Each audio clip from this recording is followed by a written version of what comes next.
어떤 상황, 어떤 조건에 있든지 이번에는 꼭 영적 자녀를 한 명씩이라도 낳는 은혜가 있으시기를 예수 그리스도의 이름으로 축원합니다. 감옥에 혹시 갇혀본 적이 있으십니까? 우리 교회 성도들은 거의 감옥에 안 가신 것 같아요. 착하게 사시고 믿음으로 사셨기 때문이라고 생각이 듭니다. 죄를 지고 감옥에 들어가는 것이 아니라면은 감옥 체험이 인생에 굉장히 덕이 될 수 있다고 합니다. 감옥을 경험한 수많은 위인들이 있습니다. 감옥에 갇히면 아무것도 할 수 없다고 생각하지만 의외로 할 수 있는 것들이 꽤 많다고 그럽니다. 감옥에서 뭐 할 수 있느냐? 생각할 수 있습니다. 몸은 좀 자유롭지 못하지만은 우리의 마음과 생각은 거기서도 엄청나게 우리는 활동할 수 있습니다. 우리의 생각으로 우리는 미래를 감옥에서도 계획할 수도 있고요, 전략을 세울 수도 있고요, 뜻을 세울 수도 있습니다. 공부도 할 수 있는 것 같습니다. 김대중 전 대통령께서는 감옥에 갇혔을 때 영어를 공부했다고 합니다. 어떤 사람은 감옥에 들어가서 몸을 만들어 가지고 나온 사람도 있다고 그럽니다. 거기서 감옥에서 여러 가지 운동을 해가지고 아주 단단한 몸을 가지고 나오는 사람도 있다고 그럽니다. 김진욱 목사님은 감옥에 여러 번 들어가셨는데 감옥에 들어가서 성경을 읽다가 큰 은혜를 받았다고 합니다. 그리스도인들은 감옥에 갇혀서 할 수 있는 게 더 있는데 기도할 수 있고 찬양할 수 있습니다. 사도행전 16장을 보면은 바울과 실라가 감옥에 갇혔는데 25절에 바울과 실라가 기도하고 하나님을 찬송하며, 감옥에 갇혀서 기도하고 찬송했더니 옥토가 움직이고 저들이 옥에서 나오는 역사가 있었던 것을 성경이 기록합니다. 요셉은 감옥에 갇혔었는데 감옥에서 그가 단련을 받은 것을 볼 수가 있습니다. 시편 105편에 보면은 요셉이 종으로 팔렸고 그가 감옥에 들어갔는데 그의 발은 착고를 차고, 착고는 발을 발수갑이라고 생각하면 돼요.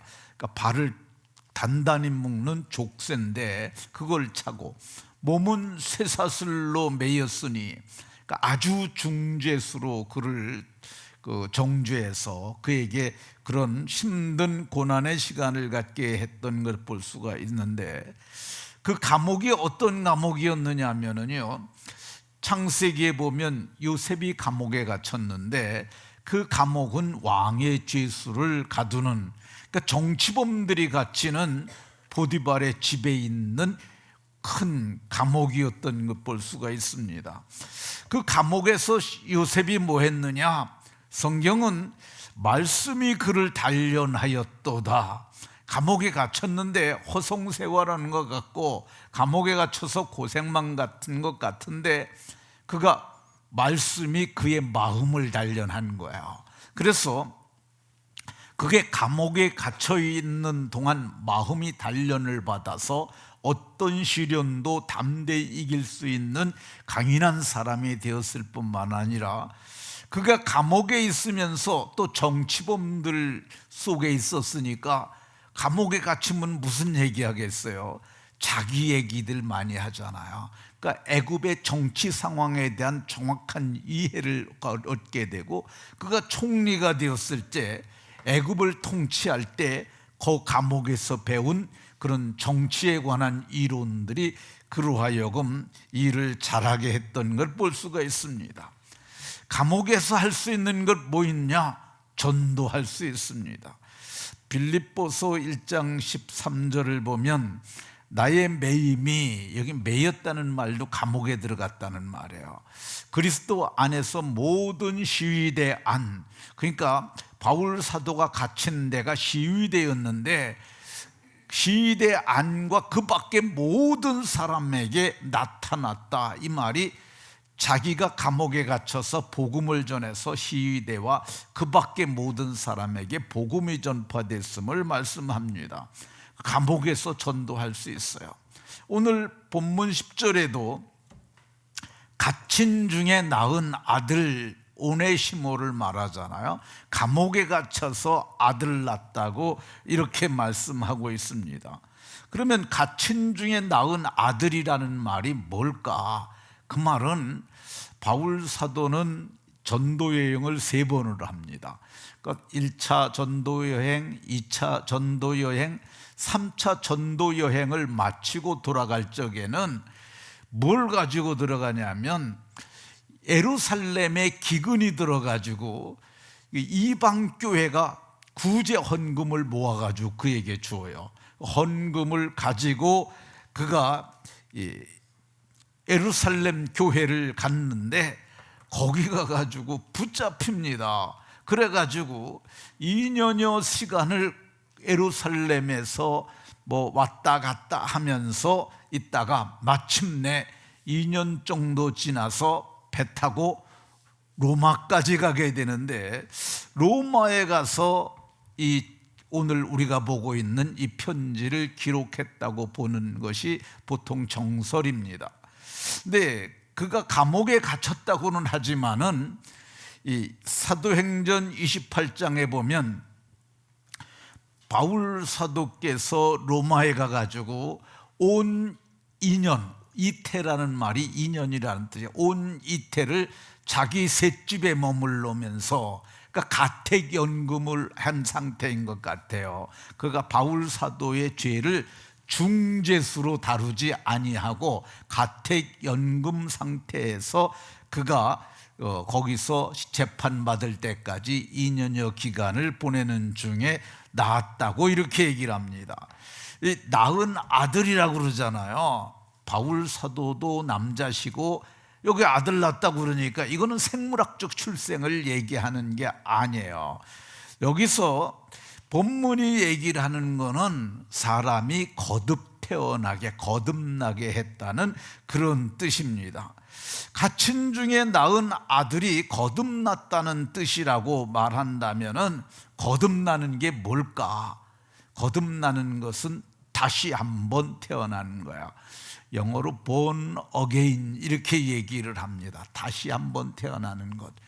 이게 이 거듭이라는 말이 반복이라는 뜻을 갖고 있어요. 그러니까 시골에서 제가 목회할 때 새마을 지도자나 이장님이 방송을 해요. 오늘은 이 길가에 있는 풀을 베겠습니다. 8시까지 다 나오시기 바랍니다. 거듭 말씀드립니다. 거듭 한 번 더 말한다는 그런 뜻을 담고 있는데, 이 거듭 났다는 말이 거듭해서 태어났다는 그런 의미입니다. 거듭남에 대해서는 예수님께서 요한복음에 니고데모라는 사람과 대화를 통해서 거듭남에 대해서 말씀하고 있는데, 나는 거듭나지 아니하면 하나님 나라를 볼 수 없다고 얘기를 합니다. 그러니까 거듭나지 아니하면 하나님 나라를 볼 수 없다는 말은 들어가야 볼 거잖아요. 거듭나지 아니하면 보기는커녕 들어갈 수도 없다는 말이죠. 이 거듭나는 것에 대해서 니고데모가 예수님께 묻습니다. 그러면은 나같이 이렇게 나이 많은 사람이 내가 이렇게 늙었는데 어떻게 다시 태어날 수 있습니까? 이 4절에 보면 두 번째 모태에 들어갔다가, 그러니까 내가 다시 엄마 뱃속에 들어갔다가 다시 난다는 말입니까? 그랬어요. 근데 예수님께서는 엄마 뱃속에 들어갔다 다시 나오는 그런 육적인 출생이 아니라고 말씀하셨어요. 예수님께서는 거듭나는 것은 물과 성령으로 나는 것이라고 말씀하셨어요. 물과 성령으로 나는 것이라고 말씀하시고, 거듭난 것은 영으로 나는 것이라고 말씀하셨어요. 엄마 뱃속에 들어갔다 나오는, 엄마 뱃속에서 나오는 것은 육으로 난 것이고, 거듭나는 것은 영으로 나는 것이라고 이렇게 말씀하셨어요. 이 거듭남에 대해서 이해가 안 되니까 니고데마가 놀라워하고 있으니까, 너 이 말을 놀랍게 여기지 마라. 거듭남은 그렇게 어려운 게 아니다. 믿기만 하면 되는 거니까, 믿기만 하면 거듭나는 거니까, 엄마가 만삭이 돼서 애를 낳는 것처럼 복음을 깨닫게 되면은 모두가 다 거듭나는 것이라고 이렇게 말씀하셨어요. 그러면 우리가 언제 거듭나는 겁니까? 그렇게 물었을 때 예수님께서는 바람과 같다고 말씀하세요. 바람이 부는데 어디서 불어왔는지 우리가 그 시작을 알지 못하잖아요. 그런데 우리가 바람이 부는 것을 알 수는 있어요. 어떻게 합니까? 소리가 들리고, 그리고 눈에 시야로 다 보여요. 바람 때문에 흔들리는 잎새라든가 빨랫줄에 넣어놓은 옷이 흔들리는 것이라든가, 이걸 보면서 바람이 부는 걸 압니다. 우리가 거듭났는지 그거를 정확한 시점을 잘 알지 못해요. 이 거듭나는 것, 이 시점을 알아야 아는 것이 중요하다고 얘기를 하는 사람들이 있어요. 이 사람들을 구원파라고 하는데, 그거 이단적으로 우리가 봅니다. 바르지 않다는 거야. 그러나 우리가 분명히 구원받은 것을 아는 것은, 구원을 받으면은요 하나님의 말씀이 귀에 들려요. 왜 그러냐면 구원받은 사람들은 들을 귀가 생기는 거야. 들을 귀가 있는 자는 들어라 그랬는데, 구원받지 못하면 하나님 말씀이 안 들려요. 그러니까 이게 친구 따라 교회 온 친구가 있는데, 한 친구는 아멘 아멘 하면서 은혜를 받는데, 한 친구는 뭔 말인지 생뚱맞은 말로 들리는 거야. 근데 구원을 받는 그 순간부터 하나님의 말씀이 들리고 성경이 읽어지는 거죠. 그러니까 언제 구원받는지는 정확히 알 필요가 없어요. 알 수도 없어요. 그러나 분명한 것은 증거가 있다. 성령으로 난 사람이기 때문에 성령의 열매를 맺게 되는 줄로 믿으시기 바랍니다. 그럼 오늘 갇힌 중에 태어난 사람 오네시모는 어떤 사람이었을까? 본문 말씀으로 보면은 갇힌 중에 낳은 아들 이렇게 했는데, 이 부분이 조금 애매한 부분이 있어요. 셋집에 바울 사도가 계셨다면은 거기에 오네시모가 어떻게 거기 있었을까? 이게 그렇잖아요. 그런데 바울 사도는 갇힌 중에 나왔다고, 그러면 이 사람이 오네시모가 거길 찾아왔을 확률은 굉장히 낮아요. 그래서 어떤 분들은 이건 바울 사도께서 다른 시점에 감옥에 갇혔을 때, 그때 오네시모도 죄를 져서 거기 들어왔었다, 그래서 그때 그를 전도했다, 이렇게 얘기를 하는 사람들이 있습니다.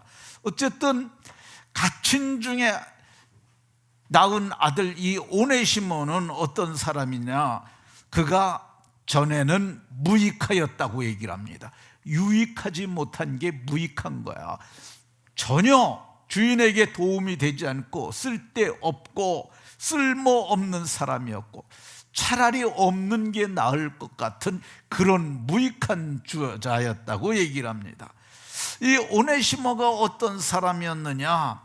이 사람은 빌레몬의 노예였어요.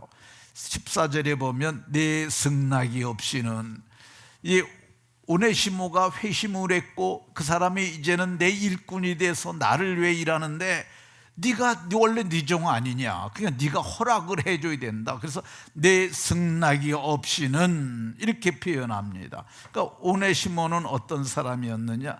빌레몬의 종이었던 것을 볼 수가 있습니다. 이 갇힌 중에 낳은 아들 오네시모는 어떤 사람이었느냐? 불의한 자였다고 얘기를 합니다. 과거에 빌레몬의 집에서 노예를 했는데 이게 잘못하고 도망간 노예다, 모두가 그렇게 봐요. 그러니까 이 사람이 빌레몬에게 불의한 거는 돈을 들고 튀었든지 사고를 치고 튀었든지 그런 노예로 보인다는 거죠. 이 오네시모가 어디 사람이냐면요, 골로새서 4장 9절을 보면은요, 이 골로새 소유인들에게 편지를 쓰면서 형제 오네시모를 함께 너희에게 보낸다고 그래요. 그러니까 골로새에 누가 갔느냐? 오네시모가 간 거예요. 그러니까 이 사람은 이 골로새 사람이에요. 근데 지금 바울 사도가 그를 어디서 만났어요? 로마 감옥에서. 그 거리가 얼마만큼 되냐면요, 2100km 정도 됩니다. 골로새는 여기 이거 터키거든요. 지금 투르기에라고 그러는 나라인데 여기 골로새 있잖아요. 로마는 어디냐면 이렇게 배를 타고 가도 이렇게 해서 보통 이렇게 해서 여기로 가거든요. 그러니까 이게 여기 그러니까 이게 로마인데 이게 거리가 배로 가도 무지무지 오래 걸리는 거래요. 이 육상으로는 이쪽으로 가려면은 여기 알프스 산을 넘어야 되기 때문에 거의 불가능하다고 그럽니다. 그러니까 무지무지 먼 거리를 간 거야. 근데 오늘날에도 2000km 정도를 떠나갈 사람이면은 이거 보통 사람이 아닙니다. 아주 배짱이 두둑하고 세상도 알고 이들 대단한 노예였던 것으로 볼 수 있습니다.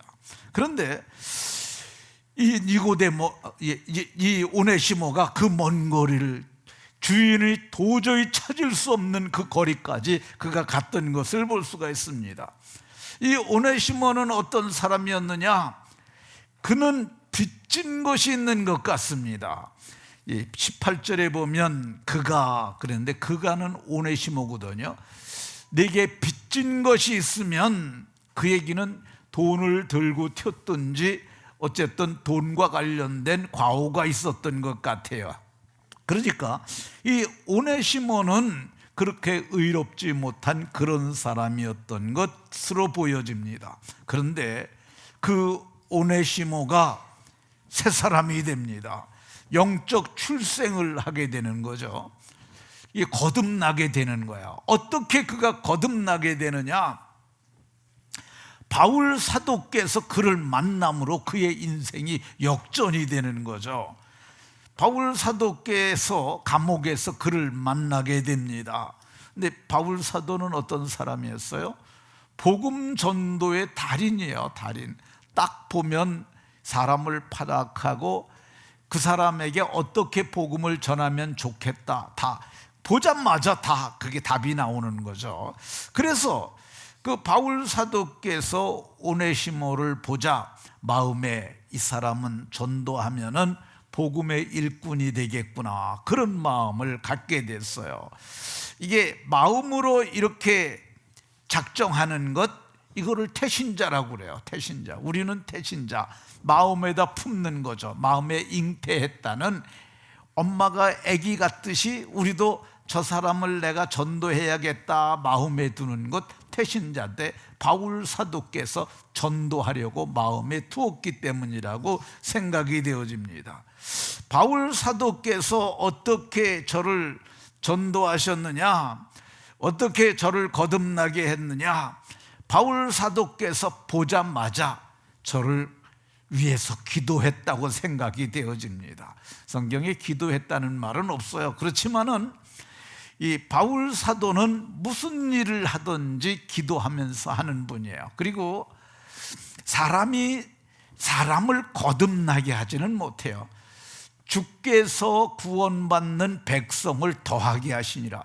주께서 구원하시는 거지, 우리는 복음을 전하고 설득하고 권하고 하는 건 우리의 몫이지만은 생명을 주는 것, 그거는 하나님이 하시고 예수 그리스도의 영역이고 성령의 역사인 것이죠. 그러니까 바울 사도께서 어떻게 했느냐? 그가 기도하면서 좋은 관계를 맺은 거야. 우리는 그래서 태신자를 품고 그 다음에 하는 게 뭐예요? 좋은 관계 맺기. 관계가 깨지면은요 교회 안 와요. 복음도 안 들어요. 근데 관계가 좋으면은 이게 저 사람이 믿는 예수 나도 믿어야겠다, 그런 마음이 드는 거야. 바울 사도는 좋은 관계를 맺고 그리고 기도하는 거죠. 기도가 뭐냐면은요, 엄마가 아기를 잉태하면 입덧하잖아요. 우리도 입덧하는 게 그게 입덧이, 영적 입덧이 그게 기도예요. 그러니까 우리가 하나님, 내가 누구를 태신자로 품었습니다. 하나님 그 영혼 구원해 주세요. 이게 입덧이죠. 그리고 어떻게 이 오네시모가 거듭나게 되느냐? 그가 말을 했을 거야. 복음은 말이에요. 복음, 그 복된 소리라는, 유앙겔리온이라는 말이 좋은 소식이라는 건데, 그게 어떻게 전파되느냐? 말로 통해서 전파되는 거야. 그러면 이제 우리도 그러잖아요. 교회 가자. 그러면 교회가 뭔데? 아, 교회는 이런 곳이야. 니네 교회 어디 있는데? 아, 덕정동에 있는데 1단지 옆에 있어. 여기 쭉 얘기하잖아. 이게 뭐냐면 태교예요. 태교. 우리도 아기를 잉태하면은 아기가 잘 자랄 수 있도록 교육을 하잖아요. 그거를 태교라고 해요. 태 속에 있는 아이를 가르친다. 그래서 태교라고 하는 거예요. 근데 우리도 관계 맺기를 하면서 그에게 자꾸 말을 하면서 교육을 하는 거죠. 그리고 마침내 이제 때가 되면, 아무 때나 낳지 아니하고 때가 되면 아기가 나오지 않습니까? 만삭이 돼서 출산 기일이 되면 아기가 나오는 것처럼 우리도 정한 날이 있어요. 우리가 5월 28일인가 21일과 24일 26일과 아니네. 예?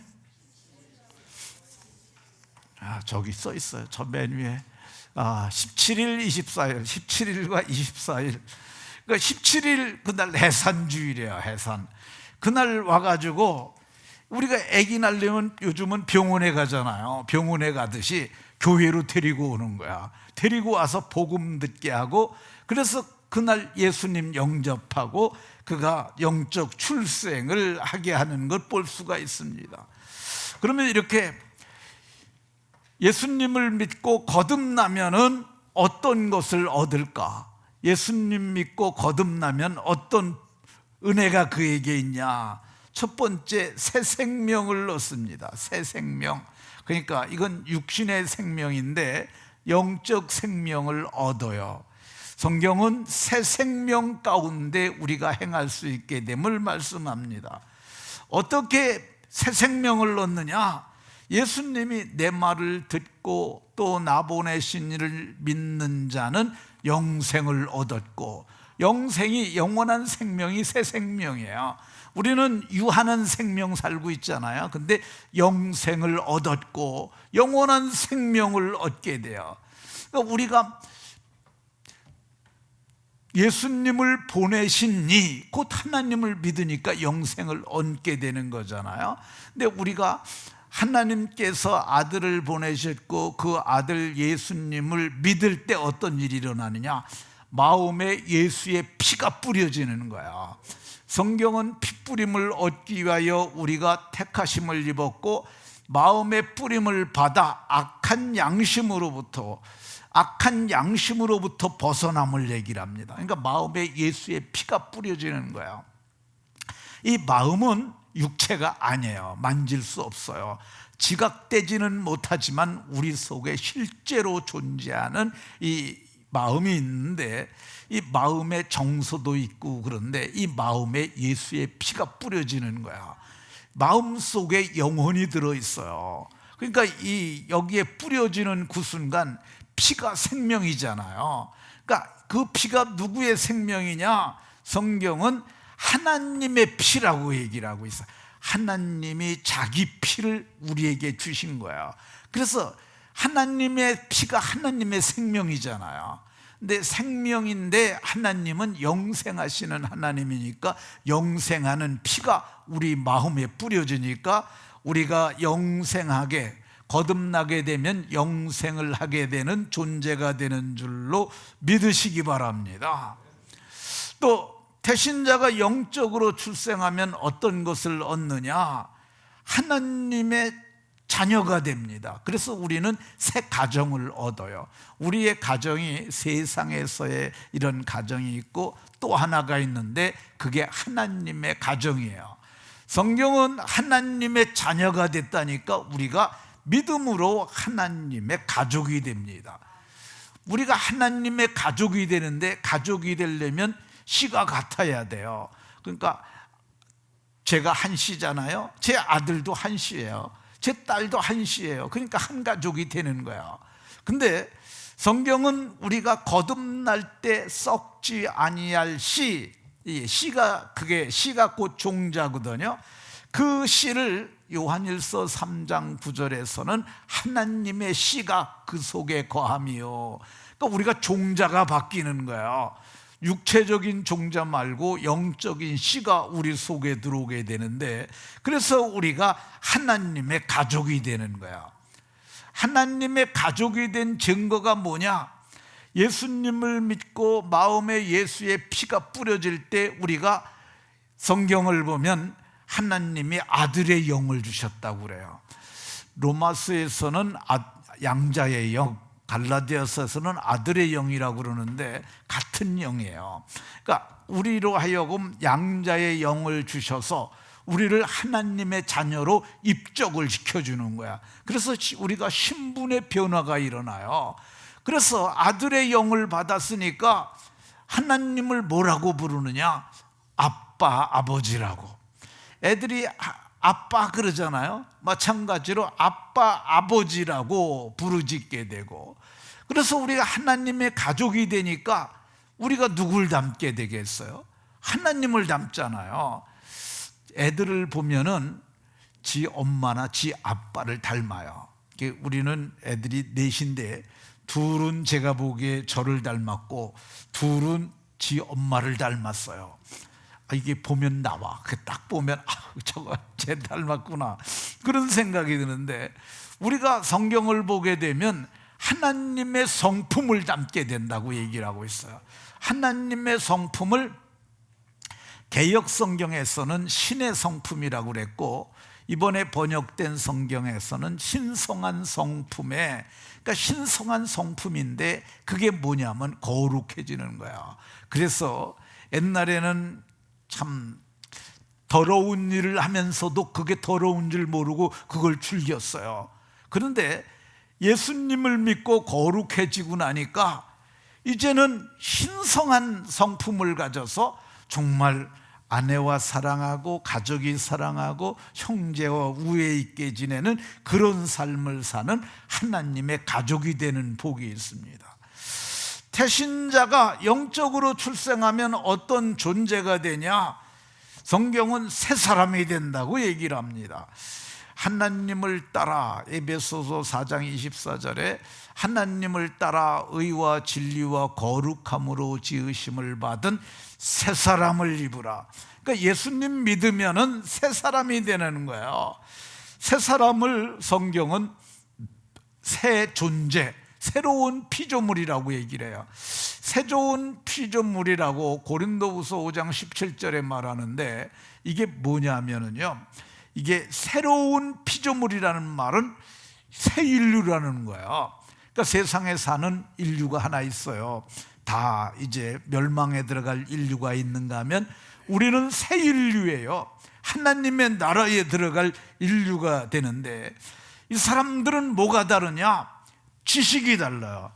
지식에까지 새로워지는 거야. 성경은 골로새서 3장 10절에 자기를 창조하신 이의 형상을 따라 지식에까지, 지식이 바뀌는 거야. 그러니까 사람이 바뀐다고 그러잖아요. 옷 갈아입힌다고 그거 바뀐 거 아니에요. 얼굴 피부 땡겨갖고 뭐 수술해서 젊어졌다, 그거 사람 바뀐 거 아니야. 그건 껍데기만 바뀐 거야. 본질이 바뀌려면 어떤 게 바뀌어야 되느냐? 생각이 바뀌어야 사람이 바뀌는 거예요. 근데 우리가 자기를 창조하신 이의 형상을 따라 하나님을 아는 지식으로 말미암아 새로운 인생이 되고요, 그리고 진짜 바뀌는 게 뭐냐? 생각만 바뀌면은 이게 반만 바뀐 거야. 뭐가 바뀌어야 되느냐? 마음이 바뀌어야 되는 거야. 근데 우리 마음 속에 예수님의 마음을 갖게 되면 새 인격을 가진, 새 지식을 가진 새 사람이 되는 줄로 믿으시기 바랍니다. 자, 그럼 가친 중에 영적으로 출생한 자녀들을 어떻게 길러야 될까? 아기는 전먹여야 됩니다. 그러니까 아무리 아기가 뭐 5kg, 6kg로 태어난다 할지라도 그 아기 태어난 애한테 밥 못 먹여요. 그래서 성경은 신령한 젖을 먹이라고 이렇게 말씀합니다. 갓 태어난 아기는 어떻게 되느냐? 성경을 가르치라고 얘기를 합니다. 어려서부터 성경을 가르쳐야 구원에 이르게 하는 지식을 얻고, 이 성경책이 사람을 의로 바르게 교육하고 선한 일을 행하게 하고, 그리고 그 사람을 의로운 사람 되게 함을 말씀하고 있습니다. 영적으로 출생한 자녀를 어떻게 길러야 되느냐? 하나님의 일꾼으로 길러내야 합니다. 아기가 태어났는데, 아주 3대 족자 집에 아기가 태어났는데 늘 울기만 하고 늘 먹고 싸는 것밖에 못하면 그게 무슨 복이겠어요? 재앙이 되는 거죠. 바울 사도는 그 영적으로 그를 길러냈더니 그가 영적으로 태어난 그가 내 신복이라 이렇게 말을 합니다. 근데 어쩐 정도로 신복이 되느냐? 갇힌 중에서 내 대신 나를 섬기게 하고자 하나. 그러니까 바울 사도가 빌레몬 네가 와서 해야 될 일인데 내가 이 오네시모를 내 곁에 두고 내가 이렇게 일꾼으로 쓰고 싶다, 이렇게 말을 합니다. 그러니까 예수 믿는 것 좋습니다. 아주 잘한 거죠. 근데 믿는데 교육을 안 받게 되면은 이게 그대로예요. 최근에 찬우가 이번에 교육을 마쳤다고 그래요. 근데 찬우가 딱 이렇게 격려하는 사진을 찍었어요.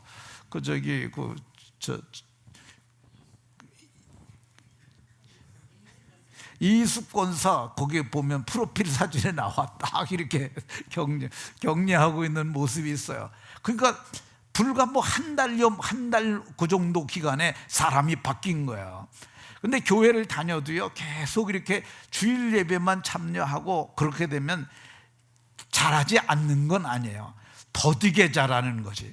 콩나물 치료에다 콩나물 넣어놨는데 열흘에 한 번씩 물을 주면은 그게 제대로 자라겠어요? 하루에도 몇 번씩 줘야 이게 자라는 거죠. 그러니까 양육과 훈련을 받아야만 출생을 하게 되고 성장하게 되고 일꾼이 됩니다. 자, 이렇게 영적 출생하는 자의 복이 뭐냐? 11절에 보면 그 인생의 변화가 아주 확 온 것을 볼 수가 있어요.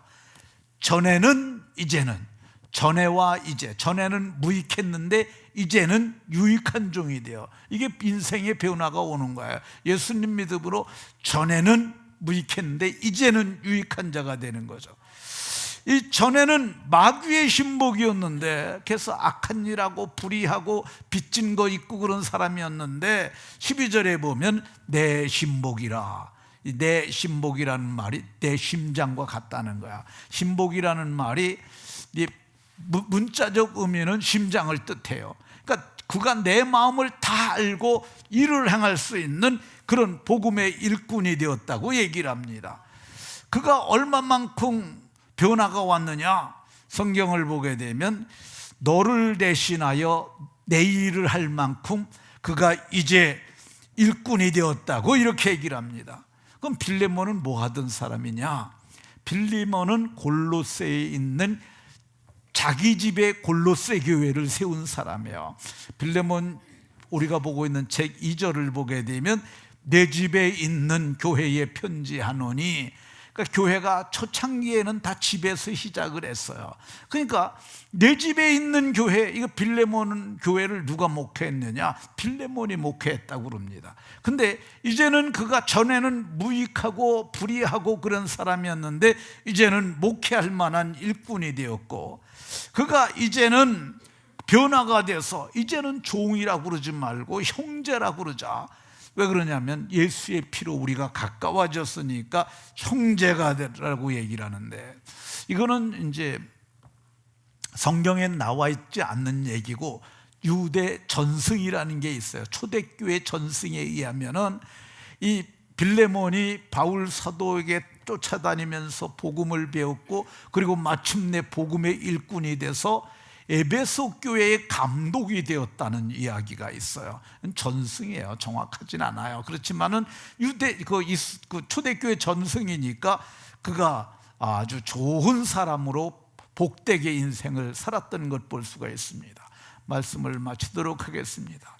우리 모두가 이제 태신자를 품고 또 태신자를 위해서 입덧하고, 그리고 태신자를 태교하고, 그래서 마침내 해산하는 은혜가 모두에게 있으시기를 예수 그리스도의 이름으로 축원합니다. 하나님, 오늘 말씀을 통해서 주의 법을 알게 하시니 감사드립니다. 사랑하는 모든 성도들이 모두가 다 태신자를 품고 태신자를 길러내는 의로운 일꾼 다 되게 하여 주옵소서. 예수 그리스도의 이름으로 기도하옵나이다. 아멘.